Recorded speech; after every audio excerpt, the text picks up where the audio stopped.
Պարոն Մանուկյան, հարցս ձեր միջոցով ուղղեմ երկու խմբակցություններին իրականում հարգելի գործընկերներ, անկեղծ ասած չեմ հասկանում ինչի եք ձեր թեկնածուներին մինչև վերջի պահը sense գաղտնի պահում։ Հիմա հատկապես Տիկին Գալստյանի մասով սա լրիվ անհասկանալի էր իմ համար, էլի, ասենք ինչ որ տենց առանձնապես բան չկա, որ պետքա փորեին գտնեինք, բա մյուս թեկնածուների մասով չգիտեմ, գիտեմ ուժեղ Հայաստանը երկու թեկնածու ներկայացրել է մինչև պահը, մինչև վերջի վարկյանը գաղտնի է պահել, վստահ եմ Եվրոինտեգրման հանձնաժողովի թեկնածուին էլ էլի մինչև վերջի վարկյանը գաղտնի եք պահել։ Ժորժը կարող բան կա, որ պետքա չիմանանք, չգտնենք, որ տենց բան եք անում, էլի միջև վերջին պահը գաղտնի եք պահում, որպեսզի հանկարծ մի քանի ժամ ավել չունենանք, որպեսզի բան անենք։ Օրինակ մեր թեկնածուները քաղաքացիական պայմանագրի ազգային ժողովի նախագահի, փոխնախագահի, հանձնաժողովների թեկնածուները այս մի ամիսա գիտեք։ Որն է հարցը, որ չեք հայտնում։ Տեսել եմ այն ճեպազրույցները պարբերաբար, որ լրագրողները մոտենում են, հարցնում են, չեք ասում։ Ինչ խնդիր կա, ինչի չեք ասում։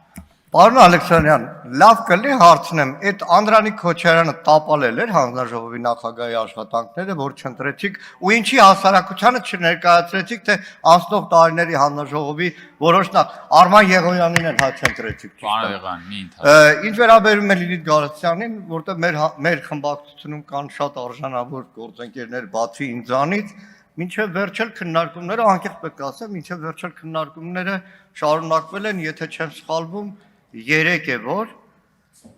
է որ Լիլիթ Գալստյանի թեկնածությունը խմբակցության կողմից հաստատվել է։ Արձագանք քիչ գաղտնիք։ Չի ավարտել։ Պարոն Ալեքսանյան, ավարտում եմ։ Շարունակեք, ժամանակ ունենք։ Իրականում պետք է անկեղծ ասեմ, Արթուր Սարգսյանը կնեղանա, բայց ոչ։ Իրականում շատ էր մեծ գայթակղությունը ներկայացնել մեր այս հանձնաժողովի նախագահի պաշտոնում Արթուր Սարգսյանը, բայց մեր գործընկերը ասաց, որ ավելի լավ է գործնական հանձնաժողովի նախագահ լինի, որտեղ ինքը զրկված է լինելու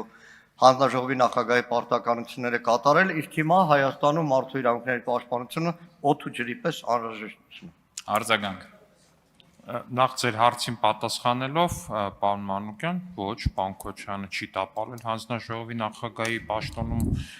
իր գործունեությունը, հակառակը, ես ինքս մենք միասին նույն հանձնաժողովից ենք եղել եւ ես պիտի ասեմ, որ փայլուն է կատարել պարոն Անդրանիկ Քոչարյանը իր պարտականությունները եւ ես նաեւ շնորհակալություն եմ հայտնում Պաշտպանության հանձնաժողովի նախագահի պաշտոնում նրա կատարած փայլուն աշխատանքի համար, ինքը ուղղակի չի առաջադրվել եւ հետեւաբար նրա տեխնացիոնը չի քննարկվել վարչությունում, սա արդեն ասում եմ որպես ԿՊ վարչության փոխնախագահ։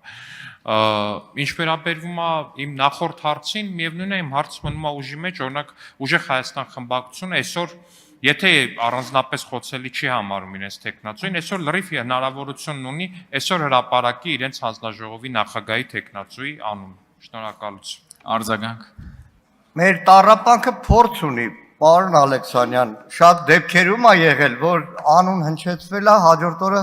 քրեական գործը վրան կարել են։ Հիմա երևի մեր գործընկերները վախ ունեն, չբռնեն, տանեն ու հանձնաժողովը նախագահ չունենա։